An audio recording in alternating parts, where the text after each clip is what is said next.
I'm taking that out. But one would argue that you can take it out without taking this off. But since I had it off, I'm gonna do it again.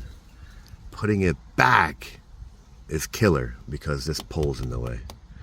So taking it off, I'm sure you can get it out, but putting it back in is pretty hard because this leg in the back, right here, is not lining up easily because it's very, very tight. So let me get the guy back out of the way and I'll show you what I'm talking about.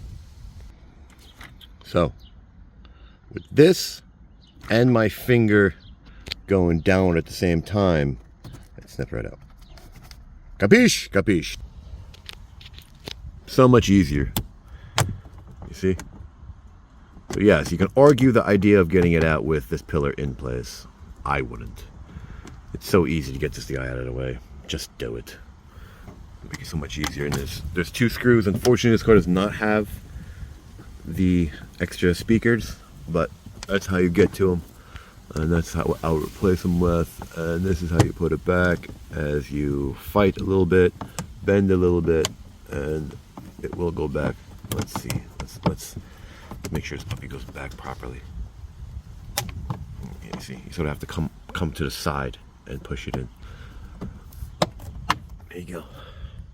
Now you can put this guy back again. Line those little feet up in the little crevices right there. There's two little crevices. You see? Line them up as you put them in. And there you go. Line this guy back up. Put this guy back in. And you're going to go and say, like it, don't like it, share, don't share, subscribe, don't subscribe. Oh yeah, and this just pulls out. Thanks for watching.